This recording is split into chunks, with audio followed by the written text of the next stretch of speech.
Hi, this is Vic Cundiff with Dogman Encounters Radio. You're listening to the Monster Guys podcast. To lovers, the moon is a thing of beauty. But to this man it is a deadly curse. When the moon is full, this miserable wretch turns into a hairy, snarling half-man, half-beast. He prowls the night, his fangs thirsty for human blood.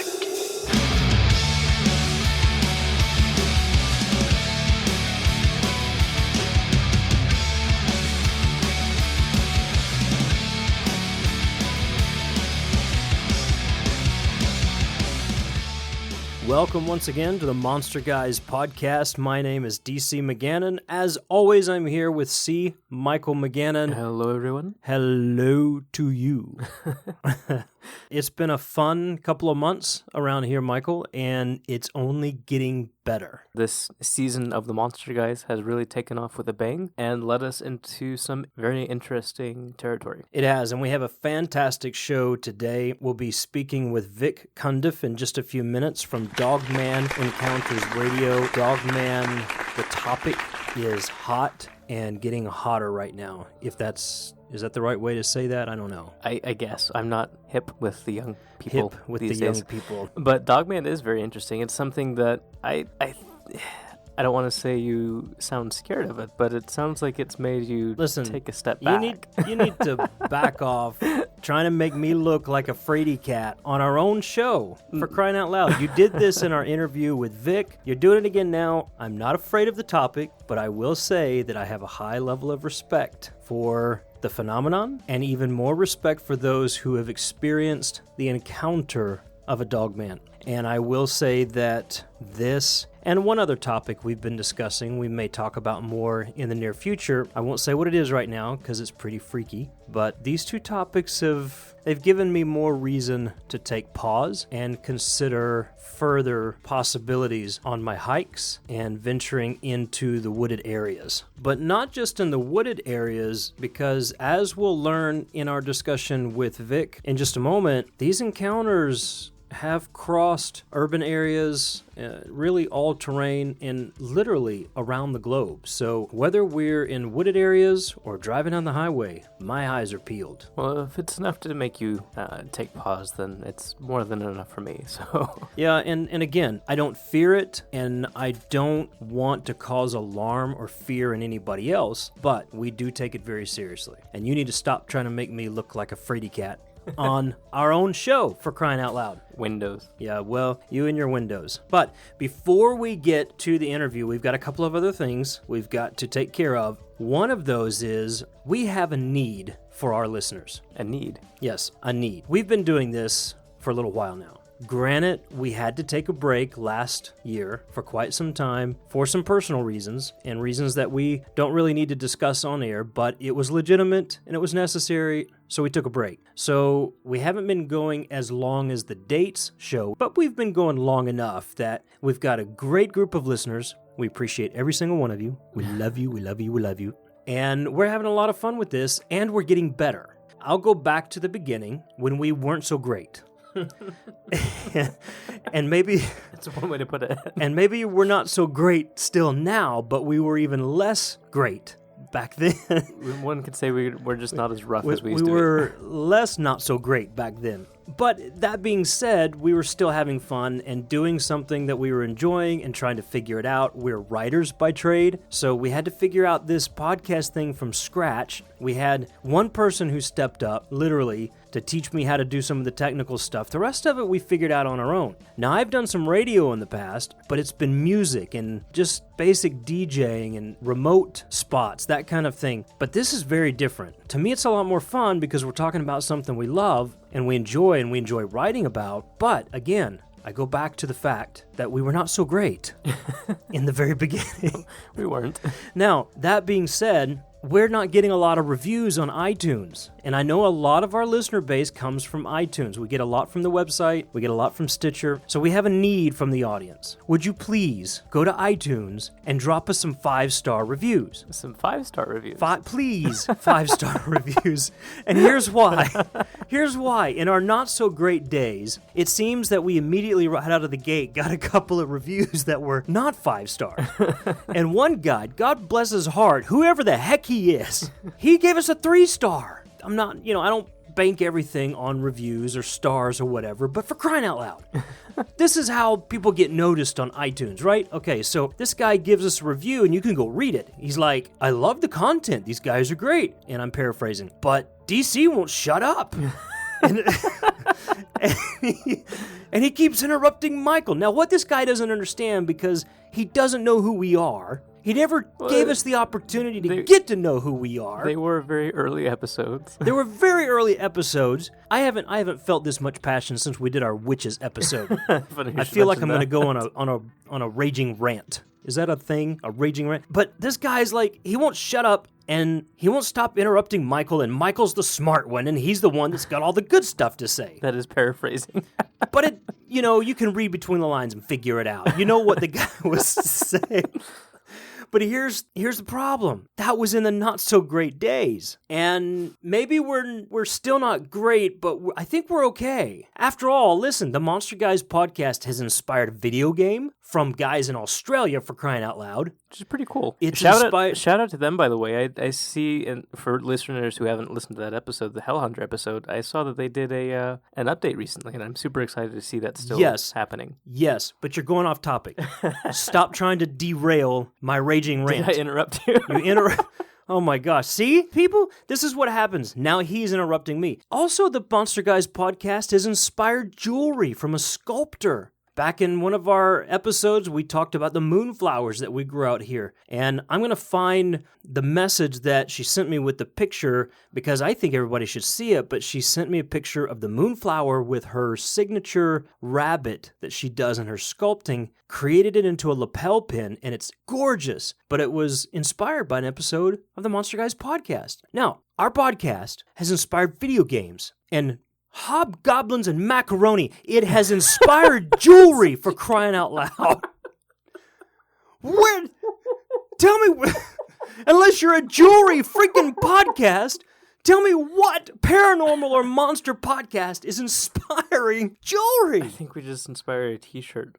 What did you say? Hobgoblins? Hobgoblins and macaroni. It's a thing. It's a thing in cryptozoological circles. I'm sure of it. I don't know very many people in that circle, but it's a thing. And if it's not, it is now. But listen, we need some reviews, folks, because we're getting ready to distribute even wider on several other platforms. Our podcast is getting better. Maybe not this one because I'm going on this rant, but I have to, because this guy gives us this review. But what he doesn't understand as well, apart from being in the not-so-great days of the Monster Guys podcast, you, my beloved son, didn't speak any words until you were like 18 or 19 years old. So I had to use a psychological warfare tactic of when you started speaking to interrupt you, and it enraged you, so you spoke more. See, it was a strategy to get you to start talking, because I know you're intelligent. So you got upset, you started talking more, and you started talking. Now you talk all the time. Sometimes. I talk. Sometimes. We've had to get special microphones just to pick you up enough to record your voice. There's a funny story beyond that maybe we'll tell one day. Maybe we'll tell one day. But the bottom line is, we're better than our not-so-great days, and we're getting even better.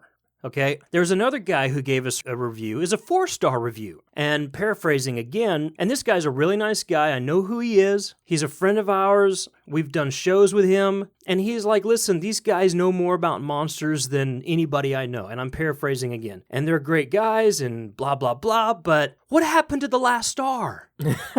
Why couldn't he just tip the hat to the 5th star? I remember both of those popping up, and I remember your statement on the 4-star one as well was, what what was the thing that kept it from being 5 stars? Honestly, where was that? Here's another thing that people need to consider. We're beautiful human beings. We're gorgeous to look at, right? I know people can't see us, but you have to trust us. You have to trust that we're handsome enough to give us some 5-star reviews. Now, I wish this guy, he probably doesn't even listen to the show anymore, but I wish he'd go back and reconsider. And maybe some of you at this point will hear my passion, my love for what we're doing and trying to bring you something unique and awesome and amazing. Would you please go give us some 5-star reviews? And then just talk to us as well. It's a way of leaving feedback and communicating with us. Well, now listen, we get a lot of feedback. I get emails. I get messages on Facebook through our Facebook site. I get messages on Twitter all the time. Private messages as well as public. I get messages on the author site. We've shown up to shows, and there was a girl this past summer who walked up to us who didn't know who we were as authors, but she recognized our voices, and she walked up and she said, "You guys are the Monster Guys. You have that podcast." Which was pretty exciting. It was very exciting. So I know somebody's listening, and I know somebody's getting something of positive value out of this. Please? Please? Michael's talking more. I'm interrupting less. We're working hard at it. We got good microphones. We don't have a great studio set up. We are working on that. Hopefully with things that we have in play this year, we'll have a legitimate studio. I want you listeners out there to know, you can't see him, but DC has puppy dog eyes looking into his studio mic right now. And they're gorgeous puppy dog eyes. They're beautiful. And they're welling up, and I just need some help to dry up the tears. So please go do that for us. And it would be great if all 18 and a half of you that listen to us would do that at once. But man, I'd take a dozen, or if you'd go knock on your neighbors' doors and ask them to double up, it would help us as well.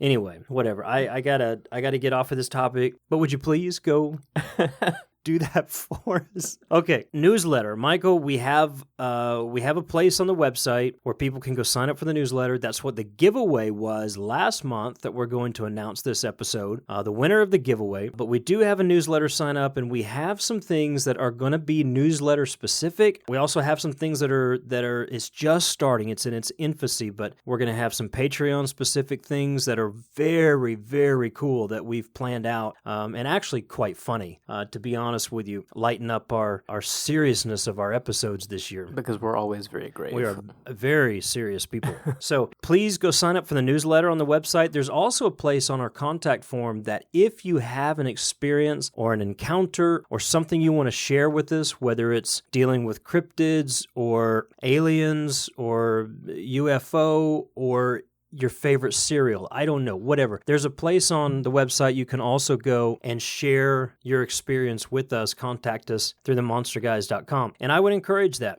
We're excited to hear from you. We do hear from people quite often, and we love listening to you and interacting with you. So we want to step that up just a little bit more. Also, update on the website, because the Monster Guys feed, we've been doing the Monster Guys podcast, we've been doing the Yokai podcast, and we've been doing Fairy Tales podcast, the 2 story podcasts, in addition to the main one, all in the same feed. We are updating those sites. So the Monster Guys podcast is about to get a facelift. It's going to have a new podcast player on it, so it's going to be easier to navigate and work with. I've had a couple people say, the little button is so small, I want to listen to you on the website. I figured out how to do it, but could you make it easier? Yes, we are listening and working on that. That takes a little bit of time, and it takes a little bit of money, and it takes a little bit of 5-star reviews to make that kind of stuff happen. But we do care a lot about that. I think for DC that, for both of us, it's a pet peeve for me when I try to browse a website and it's difficult. So we definitely do care about that and want to make it easy for you guys.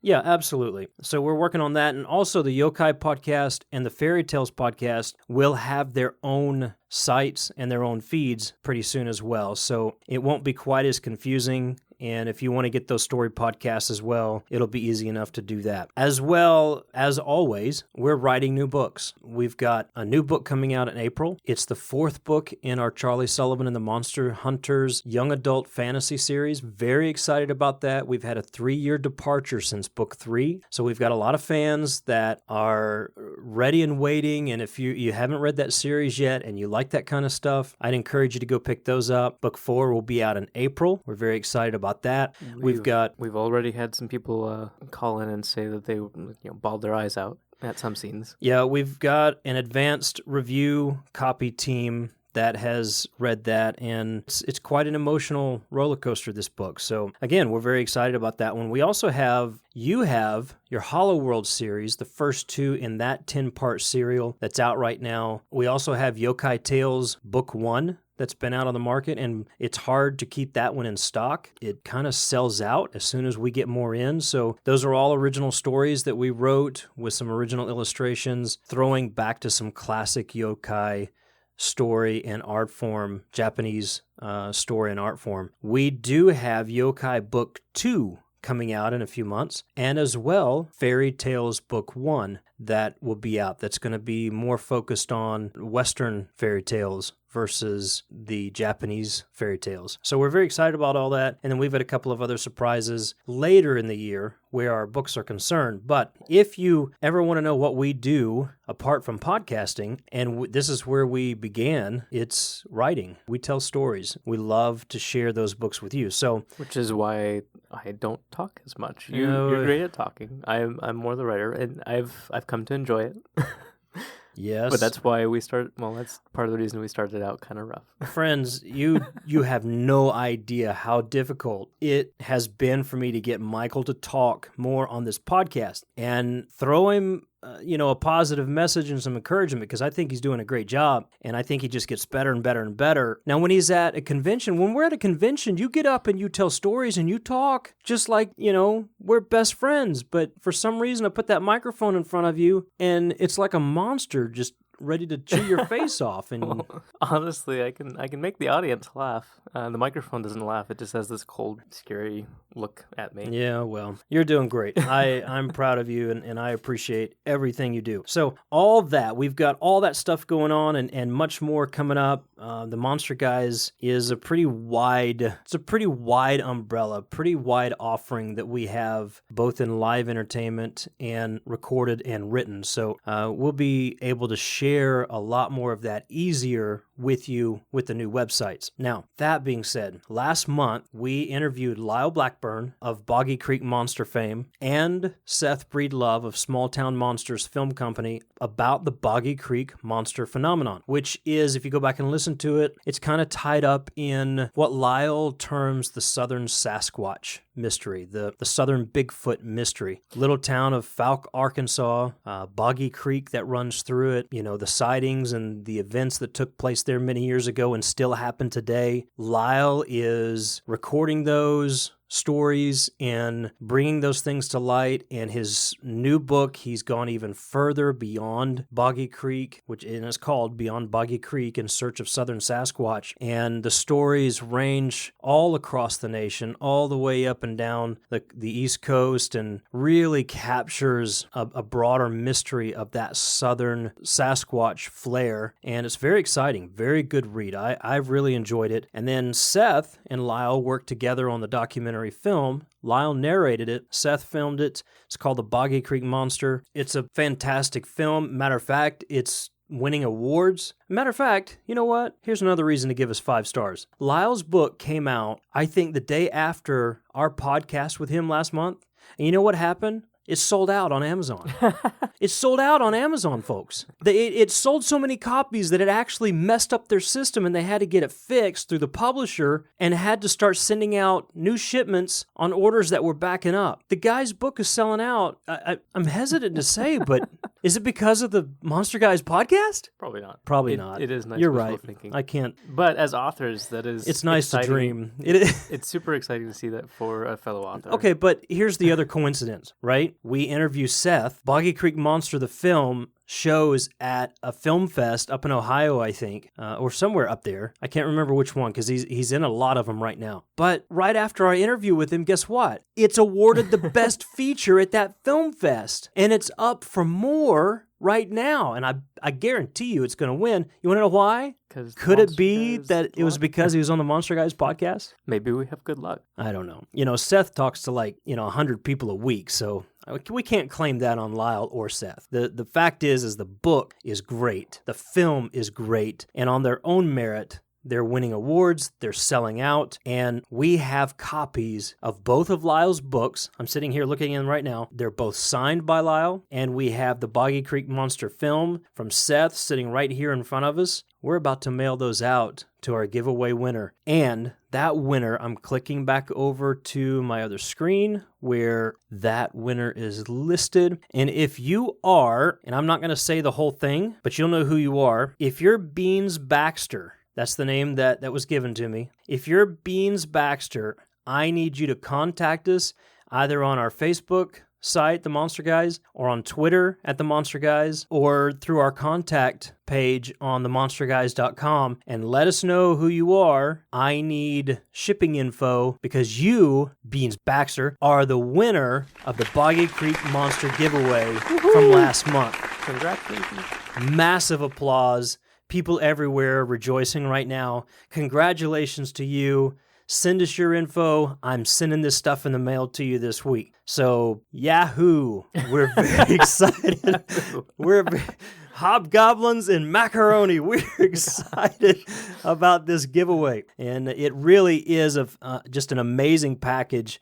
These two books and this film, you're really going to enjoy it and go a lot deeper with the Boggy Creek mystery. So congratulations to you. Give us a shout. We'll get this stuff in the mail to you. Also, I'm just going to back up and say congratulations to Lyle and to Seth for winning awards, for selling out, and just keep on rocking because you guys are phenomenal. And it was our privilege to have you on the show last month. Yeah, it was we have to say this, job well done, guys. I have not gotten to read through both of the Boggy Creek books, but... That's because I'm hoarding them.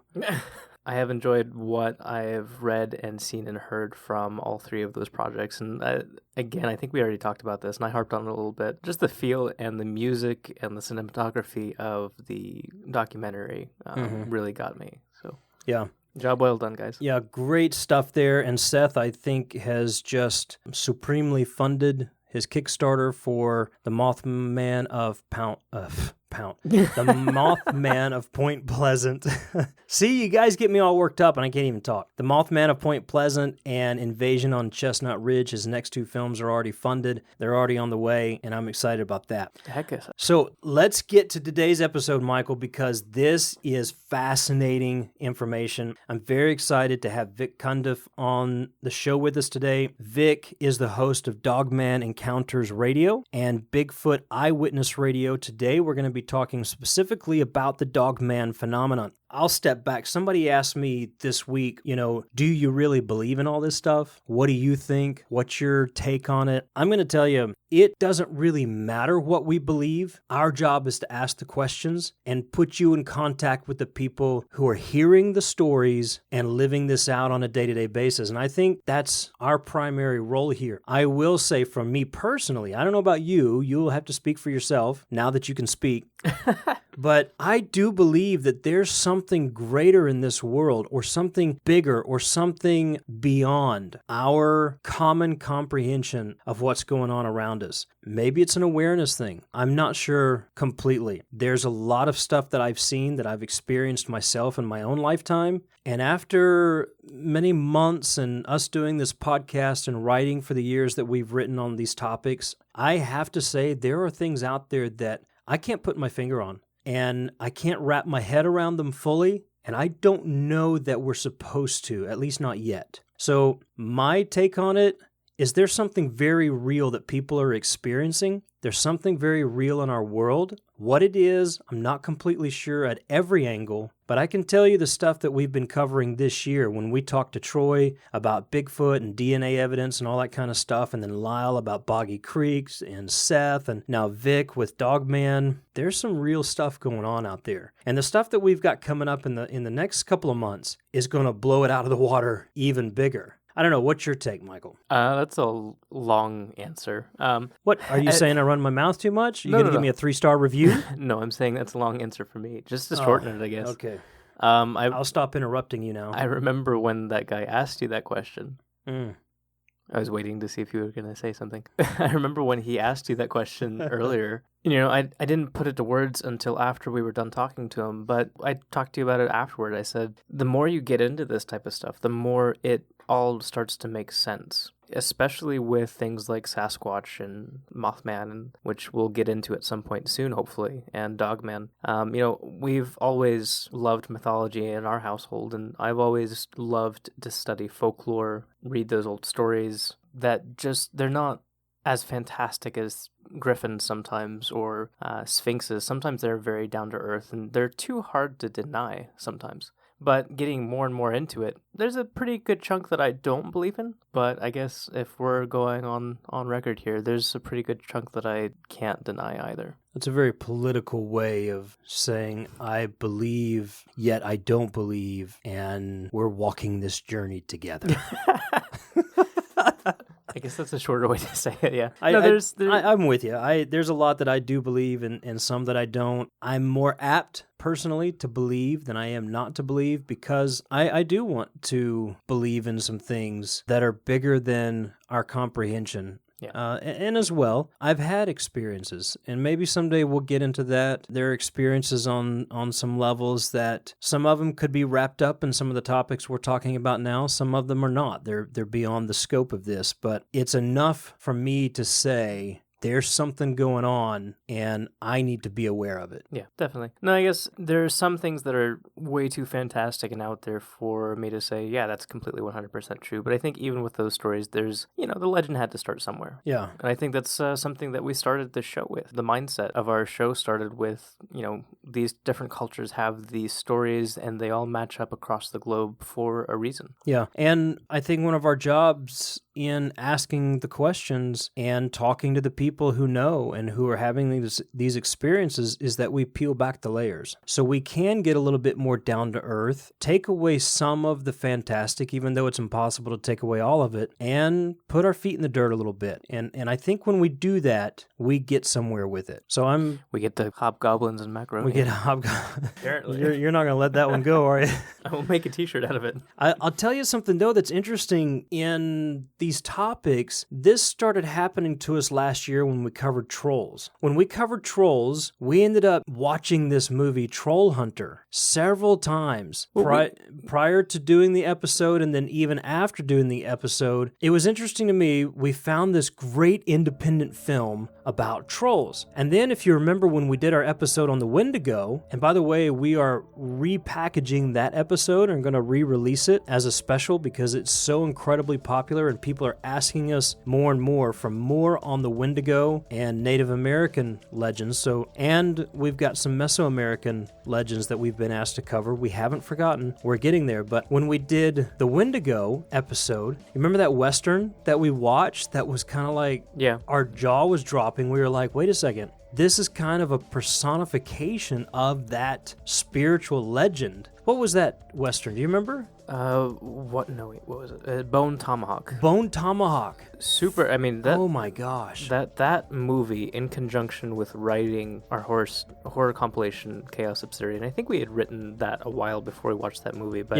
yeah. I think that movie, and kudos to it for doing this, but I had considered myself to have a pretty strong stomach. That movie kind of shook me. I haven't been the same since. It was a powerful movie. Yeah, we were writing Chaos, our short stories for our Chaos book series back in like 2007 or something, I think. Yeah, and then when we compiled them all together, I mean. Yeah, it was around the same time. So it was a powerful, but move forward, of course, we do Boggy Creek, and then we find Seth and the Boggy Creek Monster and his his trio of Bigfoot films, but I found it interesting because here we are doing the Dogman episode this month, and this great little independent film we watched last week, just off the cuff, called The Monster. And to me, it's pretty fantastic. It's kind of a Hollywood-ized version, but it fits. I think this topic, because of the scenario, the creature itself, even though I think it's much more it's Hollywood version, intense, but it kind of follows the pattern. It's definitely not a Dogman, but it does follow the scenario,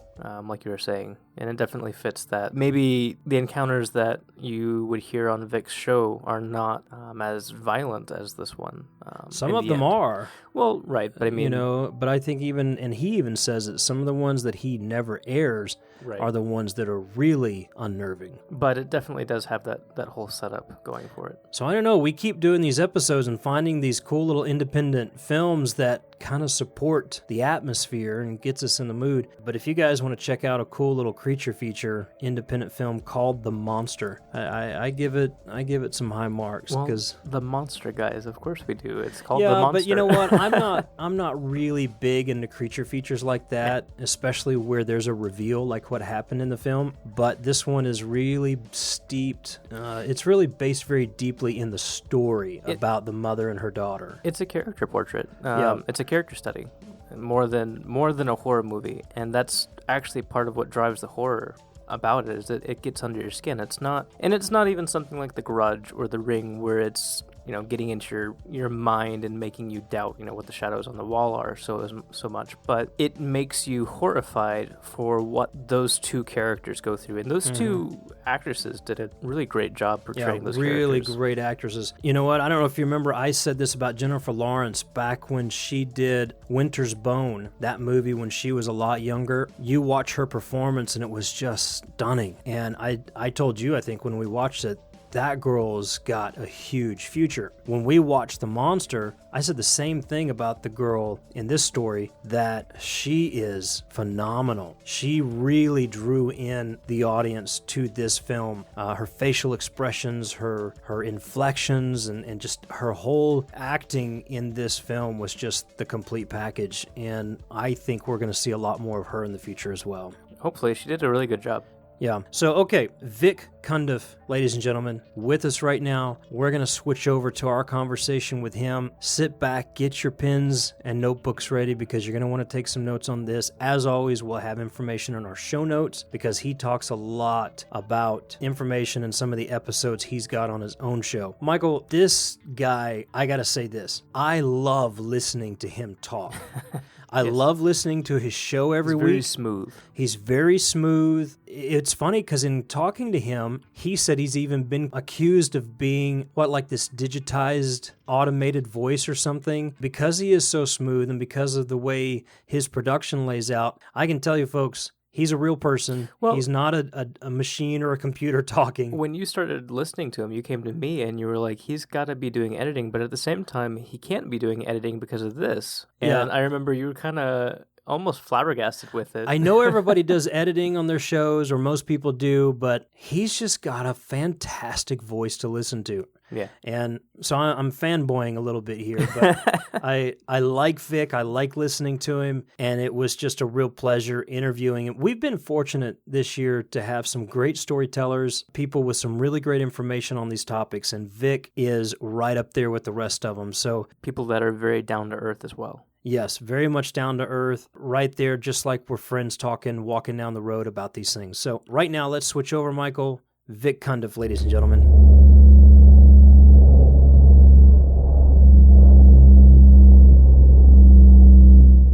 Today we have, in my opinion, a very special guest with us, somebody that I've been listening to for some time on his own show, and just a fascinating topic, a very interesting person to listen to. We have Vic Cundiff with us on the phone from Dogman Encounters Radio. Vic, how are you doing today? I'm doing great, and you? Doing awesome. Vic, if you would, before we get too deep into this discussion about Dogman, can you tell us a little bit about you, about your show, and maybe what got you into the topic of Dogman and collecting stories about this topic? Sure. Well, I've always been interested in actually fascinated with things that go bump in the night. So it's no surprise that I was naturally drawn to this topic. Well, not just Dogman, but Sasquatch too. In fact, I got my start in hosting talk radio when I hosted, or actually co-hosted, a Sasquatch-specific talk radio show called Campfire Shadows back in 2007, and I also co-hosted that in 2008. But when I was co-hosting that show, people who would beat the bushes all the time, they would come in and talk about seeing these dog-faced boogers. I guess I'm kind of getting ahead of myself. In the South, instead of referring to Sasquatch or Bigfoot as being exactly that, they call them boogers down there. Well, these guys I knew of who would beat the bushes all the time down there in Alabama and Mississippi, they came back and started talking about dog-faced boogers they had seen. Well, when I heard them talking about dog-faced boogers, I thought, well, what in the world is that? So as I started asking them about what they were talking about, they started talking about these things that turned out to be dogmen. Well, what originally had drawn me to the Sasquatch phenomenon with dogmen, or dog-faced boogers as they call them, everything was amplified by a magnitude of 10 at least. In my opinion, dogmen are that much creepier than Sasquatch. They're obviously much more elusive than Sasquatch. They're definitely much creepier than Sasquatch. Everything that drew me to the Sasquatch phenomenon, like I said, it was just through the roof with these guys. So I dug into the topic, and it wasn't too long before I noticed that whereas with Sasquatch eyewitnesses, if you see a Sasquatch and need to talk to someone about that experience, especially if you're traumatized, there are tons of people you can reach out to and do that with. But with dogmen, if you have a dogman encounter, which is almost always more traumatic than a Sasquatch encounter, I noticed that there really wasn't anyone that they could go to for help like that. Sure, they could go to authors, but as far as getting the actual help, the person just wasn't out there. So I thought, you know what? There's a niche I can fill, and a very useful one at that. So that's when I started all this. Everything that you know as being dogman encounters. I started the website where people who had had their own encounters could contact me, and I could in turn contact them and try to help them through their experiences. And not too long after that, I started the show, Dogman Encounters Radio. So that's how it all came together. And I've listened to your show for a little while now, and I can say that I really get a deep sense of caring, both from you and your other listeners and fans on the different forums where they listen. I just want to say to you, I appreciate what you do for these people who need a place to tell their story, because from everything that I've gathered about dogmen, and especially in comparison to other cryptids or monsters or however people want to term it, it is a much more traumatic experience. It seems like it's also that much more fantastic. Certainly cause for more people not to take people seriously when they share these encounters. Is that your experience as well? Oh, it is. Imagine having an encounter with a Sasquatch. It's creepy, but it's really talked about quite a bit. I mean, if you go to any grocery store or look at a periodical, you'll see in the tabloids, Sasquatch this, Sasquatch that. Think about all the shows on TV about Sasquatch. It's a known creature. Whether it's recognized by science or not, that's a different matter, but it is known pretty widely. But with dogmen, when people have encounters with them, since they're not readily known by the public, number one. Number two, since they're so much more terrifying in appearance than Sasquatch, when you look at the package, it's just so much harder for people to get over an encounter with them, especially when you consider their apoplectic nature.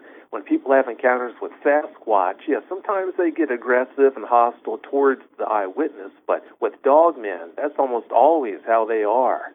So everything, all their qualities, all of a dogman's qualities, that just goes together to make it that much harder for an eyewitness to get over an encounter with one of them than, say, a Sasquatch eyewitness would have trying to get over an encounter with a Sasquatch. Very good. Let me step back for a moment and just say this, because I wanted to say this in the beginning, and I think your fans will appreciate this. You are a sheer pleasure to listen to. I don't know if anybody's ever told you that. I'm sure they have. But your voice is just smooth and comforting, and I love listening to you talk. Has anybody told you that lately? Well, thanks for the good words, but don't you know from what I hear, I'm a digitized computer voice or something like that. I guess this isn't my real voice, so I Really? appreciate the compliment, but since I'm a computer voice, at least that's what I'm hearing. Maybe that compliment isn't due. I don't know. Well, I don't know. As far as I can attest, you're a real person, so there. That settles it. The Monster Guys settles that debate. Well, thanks for clearing that up. Yeah, I'm a real person. I'm not just some cute computer that is spewing out talk. No, I'm the real thing, and I do appreciate the kind words. Thank you. Absolutely. Let's get back to the encounters. What can you tell us about Dogman encounters in general? Common elements of those encounters, descriptions, and if you have any insight, how are they different from other cryptids, such as Sasquatch? You've touched on that just briefly, but even from other creatures that people are sharing an experience about. Well, there's not a whole lot of commonality between encounters other than the fact that you've got some cryptid that the person didn't even know about in most cases, one moment, and then the next moment when they're face-to-face with it, or at least when they see it and they get an education, they now know that something that's nightmarish in appearance actually does exist. Other than that, there really aren't all that many similarities that I can point to. I mean, you have people who see them in all kinds of different places, on the East Coast, on the West Coast, in Canada, down south. They're seen abroad. They're seen in Australia, for example. They're seen in England. They're even seen in Africa. All sorts of different places, all sorts of different conditions. So it's really hard to draw all that many similarities between different encounters, other than the fact that in pretty much every case you're talking about a poor person who is in a situation they never asked to be in, who leaves that situation in much worse condition, in much worse shape than when they went into that. So that's about all I can give you on that. And I would imagine that you say they're in much worse condition. That is possibly as much or more mentally than physically, but I'm sure there's some physical altercations that have been recorded with these as well. Is that correct? Oh, yeah. Yeah, they do get physical, at least occasionally. Yeah, it's a canard, the fact that they are attacked. Unfortunately, it seems to be very rare, but unfortunately they do seem to attack people, at least on rare occasion.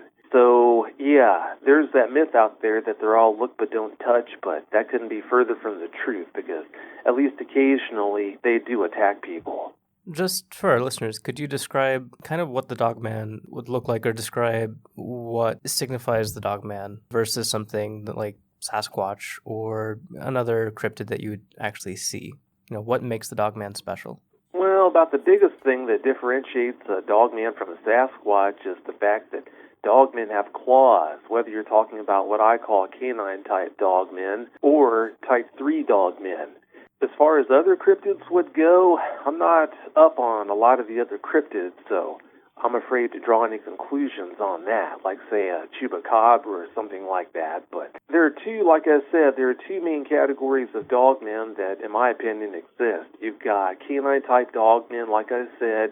Canine-type dogmen tend to have more of a canid-style head with the legs that are very canid in appearance. They have hocks instead of ankles, the way a hominid, like a human, would have. They've got stifled joints instead of knees, the way a hominid would have. They have a leg structure that basically looks like a dog. If you take a dog and have it stand up on its back legs, that's how their legs look.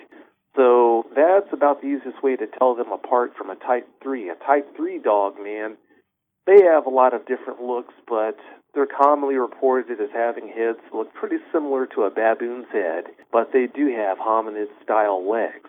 Now, yes, I do call them dogmen. I call Type 3 dogmen. I'm not saying that they are a type of canid, the way I'm convinced a canine-type dogman is.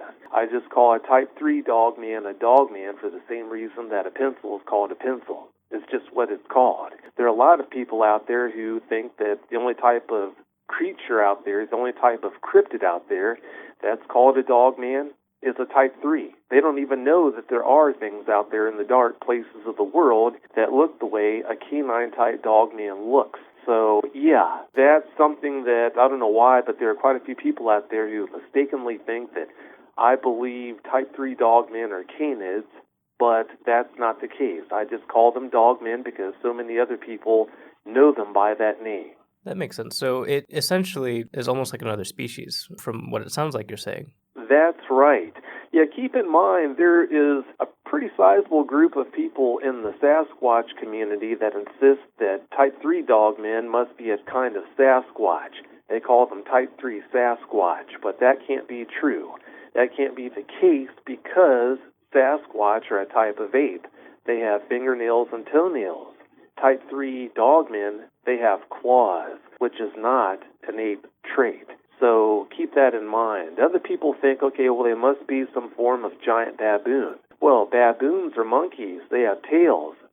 Type 3 dogmen, they don't have tails. So, and also, too, baboons, they're laterally compressed in the torso, and their torso is deeper than it is wide, consequently. With Type 3 dogmen, that's not the case. Their torsos are wider than they are thick. So, yeah, they might look like a giant, somewhat of a giant baboon, but that's also not what they are. What they are, I can't tell you, but I can tell you what they're not. One of the things that interested me when I first began learning about dogmen was the name, Dogman. It seems as though we're talking about something that could just as easily be called a werewolf or some other creature. And like you said, down in the South, the booger. I've heard the booger describing Bigfoot and other creatures as well. It's just kind of that general term, the boogeyman or the bogeyman. But why do we have the common term dogman versus anything else? Well, the name dogman is because of their appearance. A lot of people think, well, it must be a werewolf, but don't lose sight of the fact that a werewolf is actually a human who is somehow magically transformed into the form of a beast that looks like what a lot of dogmen look like. I'm convinced that dogmen look the way they do 365, 24/7. I don't think they transform from human form into that form at all. So, yeah, they're not werewolves, they're dogmen. The name, like I said, it comes from their appearance, their physical traits. I can't really think of a better name for them when you consider that they go about bipedally and look the way they do. I'm glad you cleared that up. We talk about werewolves from time to time and shapeshifters and other creatures in the context of our folklore and storytelling, and it's very often people get that confused, about werewolves. That's good insight. Vic, do you believe, and something I've seen through listening to guys who are talking about this on radio, who are writing books, who are out there in the field doing a lot of hiking and expeditions, that there are a lot of missing person cases that are on the rise in our national parks, wooded territories, trails, so on and so forth. Do you believe dogman encounters are responsible for so many of these missing persons at this time, and are they on the rise, in your opinion? Well, they might be responsible for a lot of these people who go missing, but we really don't know. All we can do is guess at that. They definitely have the tools and the means to do that, but does that mean that they're responsible for most of these cases? We just don't know. Since Sasquatch also could easily kidnap the biggest man alive, the strongest man without any problem, they could also be responsible for a large portion of these people, but who knows as far as that would go.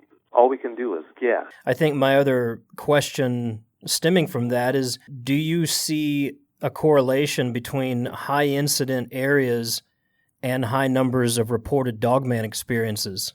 Well, I haven't looked into that aspect of it. Understand, Dogman Encounters is a show about the people who have encounters with dogmen. It's not a show about dogmen themselves. Dogmen just basically are along for the ride. I don't actually put work into researching different aspects of this whole dogman phenomenon, like how many people have gone missing in this area that has a lot of dogman sightings or things like that. So, yeah, I wouldn't be the right person to ask about that. Someone else would be able to answer that question a lot more easily than what I would. And I appreciate your honesty there, and further appreciate what you're doing with your show. Again, like you said before, giving an avenue for people to share their experience. Michael and I both are very much concerned in the bigger picture more about people than we are about monsters or what some would call special effects or anything else. So again, kudos to you, and thank you very much for being more concerned about people in the midst of this experience. And I would say that's actually kind of what's kept us on our path as well. At a lot of conventions, we would get questions after our talks on folklore about cryptids and other monsters that people thought that they had experienced. And I guess that's almost a little bit of what has led us into this particular season of the Monster Guys. So it is very cool to see that you're taking such care of people in such a way and not focusing on just the cool stuff, but actually caretaking for these people. I think in another interview, somebody had asked you about population areas, and I believe what you guys had determined was that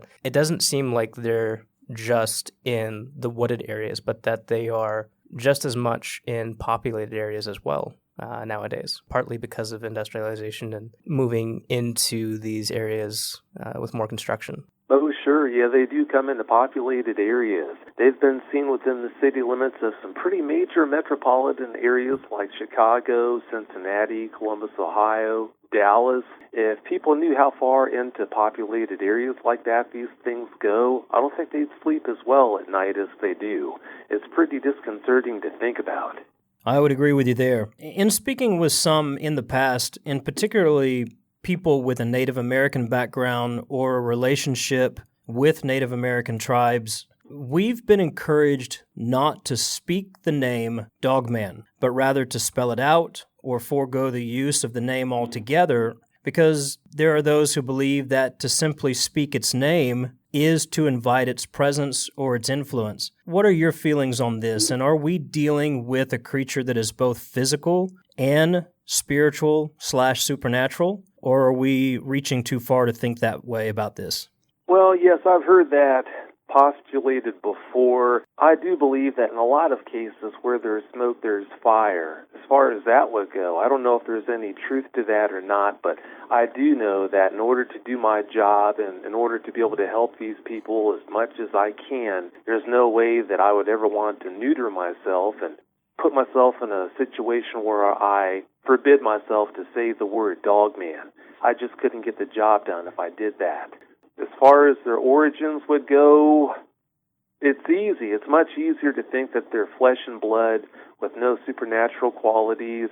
I do think they're flesh and blood, but I will admit that right about when you're convinced that that has to be the case, something or some things will come along and make you really start to wonder. And then after you start getting swayed a little bit towards the idea that maybe these things really are paranormal in nature, something else will pop up or maybe some things will pop up that'll make you start thinking again, okay, well, yeah, they must be flesh and blood. For example, why would a paranormal creature eat roadkill? Why would they drink skanky water out of some horrible stagnant pond if they were paranormal? If they were paranormal, why would you see young dogmen that appear to be pups?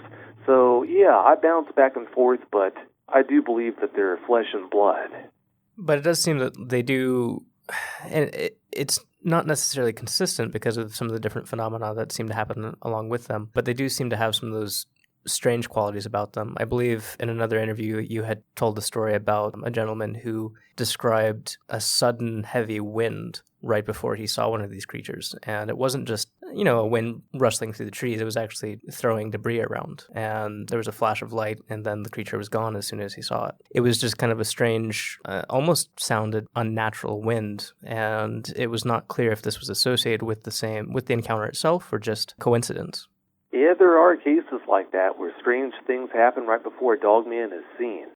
Can you tell us where Dogman encounters originated as far as they're being reported in the U.S. or even globally? Do we have a beginning point on these stories that started coming to surface? Well, the first documented encounter was reported in 1887 in Wexford County, Michigan. But yeah, dogmen, they've been around for much longer than that. I mean, at least it would appear they have been. Look at hieroglyphics on pyramids in Egypt. If you look at those, you'll notice Anubis, the dog-headed god. It looks like a person with a dog's head. Does that mean that dogmen were around back then? Of course not, but it makes you wonder, where did they get that idea from? Yeah, I'm convinced that dogmen, just like Sasquatch, they've been with us the whole way. As long as we've been here, I'm sure they've been here. Probably even longer than we have, but that's just a guess. I really don't know. That's just what I think.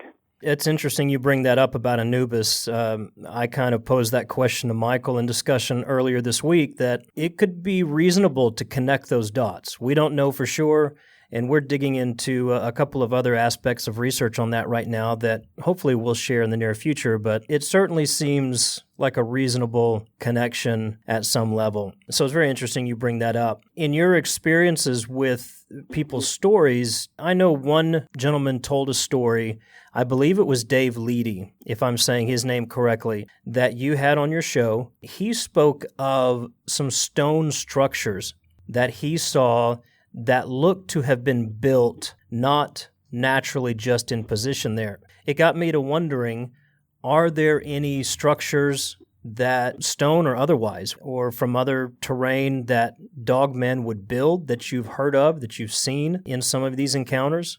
Well, no one that I know of has reported actually seeing a dogman build a structure, whether it be out of stone or wood, but there have been plenty of structures that people think dogmen did build and create. If you check out the episode of Dogman Encounters, I don't know the episode number, but it's titled Dogman Cave Pick. There are several photos on the YouTube version of that episode, by the way. There are several photos of wood structures that the gentleman who snapped them believes a dogman or dogmen created. In that episode on YouTube, if you watch it, you'll be able to see a picture that he took of what appears to be a dogman in the mouth of a cave that was pretty far away. Luckily, he had a telephoto lens, so he could zoom in on it fairly well. But if listeners of your show refer to that episode, like I said, Dogman Cave Pick, they'll be able to see the pictures of those wood structures that this gentleman, the guest of that show, believed a dogman or dogmen created. And as far as those structures that Dave Leidy talked about, and I can't say enough good things about Dave Leidy, he's a great guy. I wish we had more people like him in the dogman field. If we did, we'd really be getting somewhere. But nonetheless, those stone structures that he saw, he didn't see a dogman create them. He just thinks that a dogman might have, because dogmen apparently were in that area where he found those structures. Yeah, I agree with you about Dave. He seemed to be a very personable, very intelligent, and very credible witness to, everything that we're talking about here. I really enjoyed that episode. I think Michael has actually looked up the Dogman Cave Pick episode for our listeners. I believe it's Dogman Encounters episode 99, if you want to go check that out on YouTube. Also, we will link that episode as well as your show in our show notes so people can find that very easily. You've collected stories for some time now. I believe you're well into the hundreds on your own Dogman Encounters radio show. You've interviewed a lot of people about their experiences. I've heard some talk about research, everything from missing persons cases to several other aspects of the phenomenon, as well as people just having that encounter. Is there a story that stands out to you above the rest that really speaks to the Dogman encounter phenomenon? I understand, to me, the most terrifying encounters are the ones that haven't aired on the show. Those encounters were so unnerving, I totally understand how the eyewitnesses were doing good just to share it with me once. I don't blame them for wanting to avoid going through that experience again by reliving it, sharing it on an interview. But as far as the ones that have aired on the show would go, it's really hard for me to point to one and say, I think that's the most unnerving one or that's the best one. There are a lot of them that are very moving and unnerving. Understand, for each one of these eyewitnesses, they're talking about memories. When you sit and listen to the episodes, as a listener, this is just entertainment for you. These are stories for you. It's totally different when you actually live these experiences. So that's something I always ask people who listen to the show, is something I ask that they keep in mind.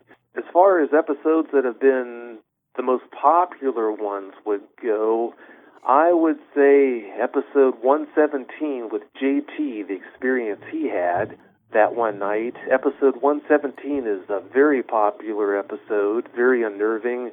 Episode 100, which took place, this was an encounter, a very unnerving encounter that happened late one night in Germany, way out in the countryside of Germany. That's another episode that was very popular because of how unnerving that encounter was. another two episodes, episode 66 and episode 67. Those two episodes, because of how unnerving they were, those are also very popular episodes, as is episode 83 with Daniel Stedman. I can't say enough good things about Danielle either. In fact, she started her own Dogman show of her own called Dogman Stories. I'm sorry, I'm getting ahead of myself. It's been a while since her show was on the air. It was called Dogman... It escapes me now. I guess I'm getting old. But nonetheless, she was on for episode 83 of Dogman Encounters. And because of how unnerving her experience was late that night, that show was very popular. So yeah, if people listening to your show are looking for episodes of Dogman Encounters that are the most unnerving, those are probably the best ones to check out. Episode 12 with Kat Hansen. That also, I'd be remiss if I didn't mention that one as well as being a very unnerving episode to listen to. But that's about the best I can do to name any particular episode or episodes that really stand out because of how scary they are. Well, that's very good. I'm over here feverishly taking notes because what I will do is link references to those episodes, but also the main show itself. So people, just like I did, when I discovered you, I've just been going through each episode, some of them a couple of times, several Friday nights. My family sits together and we listen to Vic Cundiff and the stories that he shares. So we're very pleased to be able to share these episodes with our listeners. Moving on a little bit, do you believe, and I'm going to use these terms loosely because people take so many things so heavily and sometimes out of context, but do you believe dogmen can communicate or project fear or warnings psychically or have any perceived powers? And again, I use that very loosely, such as the use of infrasound or other similar communication. Well, because of how commonly reported that is, the fact that all these eyewitnesses, not all of them, but so many eyewitnesses report somehow all of a sudden being filled with fear before they even knew the dogman was there. I think there must be something to that. I think because of that, somehow the dogmen are responsible for it. How they do that, I really don't know. Maybe it's infrasound. Infrasound can cause people to feel very uncomfortable, to feel scared like that. Maybe that's what's responsible for that effect. But I do think that somehow dogmen do have the ability to instill people with fear like that in some way that we just don't understand. It would definitely make me steer clear of it. As listeners of our show will know, I'm a little bit of a scaredy cat. And it was interesting when DC started listening to your show, he came to me and said, this is probably one monster or one creature that would make me think twice about going out into the woods, which immediately was a flag for me. It's not often that I hear that from him. All right, wait a second now. You're not calling me a scaredy cat in all of this. No, but if something makes you think twice. Yeah, that's correct. I did say that I would think twice about going off and seeking the dogman out. It's one creature that I've come across above others that certainly would put the brakes on it for me. Definitely. So in relation to that, we like to research topics pretty heavily. We like to dig pretty deep. For any of our listeners that want to look more into this topic or even do some light research, would you have any caution that you would, or any advice or cautionary tales or anything that you would give them as they go and seek out this topic? Oh, sure. Yeah, the most important thing I could share with them and you is if you know dogmen are in a certain area or you hear that dogmen seem to frequent a certain area, I'd highly recommend, if you value your safety, staying out of that area. I can't tell you how many times someone has approached me and told me about how they want to go out and research this particular area because a lot of dogmen have been seen in that area, and I'm thinking, oh, what are you doing? You're totally unprepared for doing anything like that. So that would be my best advice. If you think dogmen are in a certain area, stay out of that area because unless you have a lot of experience in this, you are not ready for it. So definitely not something to play around with lightly. It's not at all. These things do hurt people. Even in unprovoked situations, they do hurt people. It doesn't seem to be very often that they do, but they do it. So don't lose sight of that. And if you like your head on your shoulders, I'd highly recommend you don't go into areas where they are. Vic, I would agree with you, and I just want to back you guys up in this and say again to our listeners, if you're thinking about going out, seeking out the Dogman, I would highly advise against it. And I would back up Vic and Michael both on this sentiment that you seek out an expert in the field or just leave it alone. Listen to Dogman Encounters Radio, read some books, research it from a distance, because this could be a life or death situation and you wouldn't even know it until it was over. I can't tell you, and I have a military background, I have a hunting background, I've been all over the world, and I've seen a lot of crazy stuff and a lot of dangerous things. And I would say that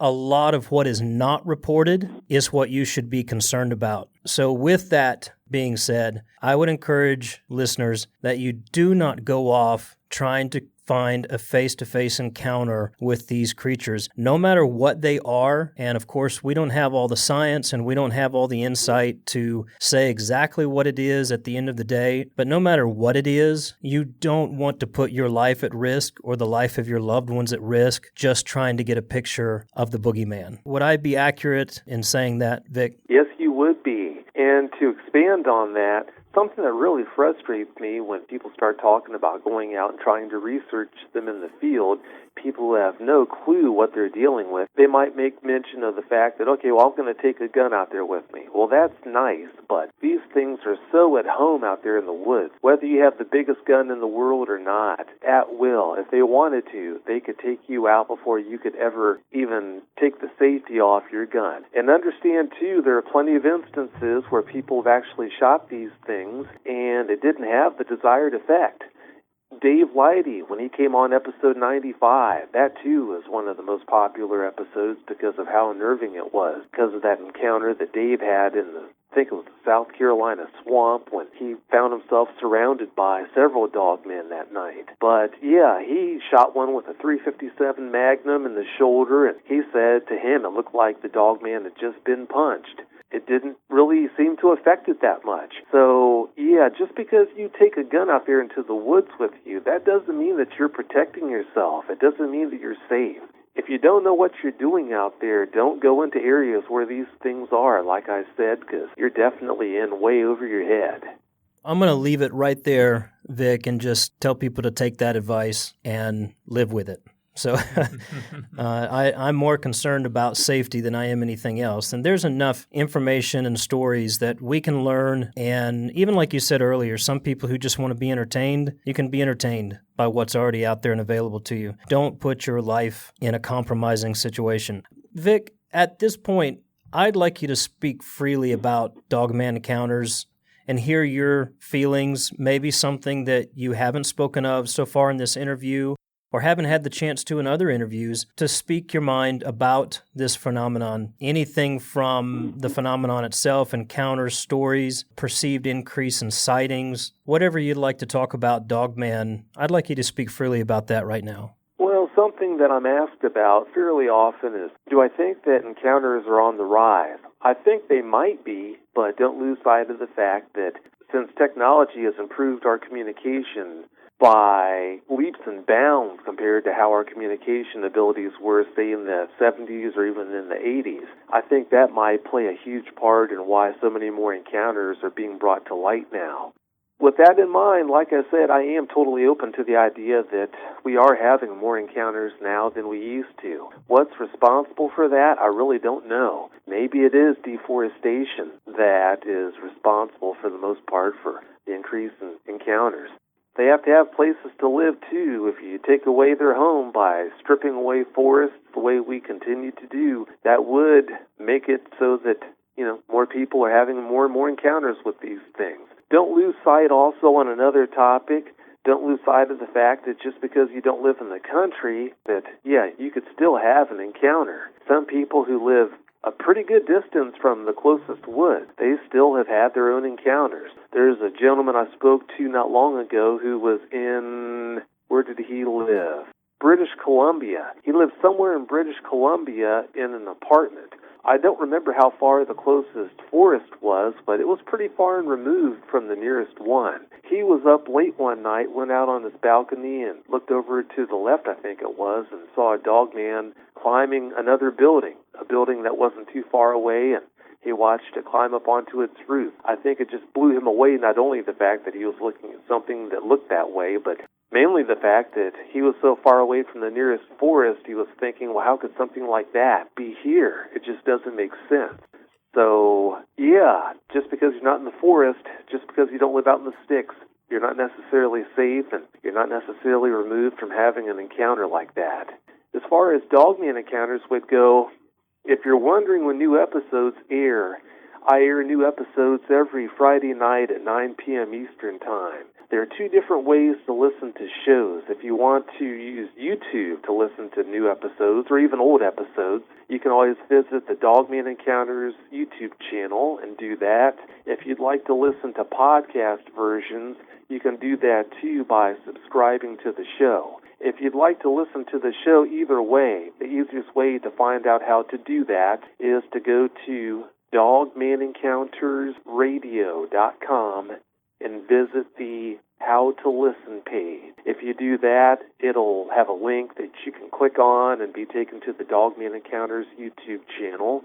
On that page also, it will give you instructions on how to subscribe to the show if you want to be able to listen to podcast version of the episode. Especially if you want to listen to the show on the go, that's definitely the handiest way to do that. There is also a Dogman Encounters app that was released about 2-3 months ago. The app is definitely the most convenient way to listen to episodes of the show. But in order to listen to episodes of the show that way, you have to be a subscribed member. A subscription is only $2.99 a month, so it doesn't exactly break the bank. I tried to keep the price as low as I could. If you have more of an interest in Sasquatch than, say, Dogman, I also host a talk radio show called Bigfoot Eyewitness Radio. That show premieres new episodes every Tuesday night at 9 Eastern.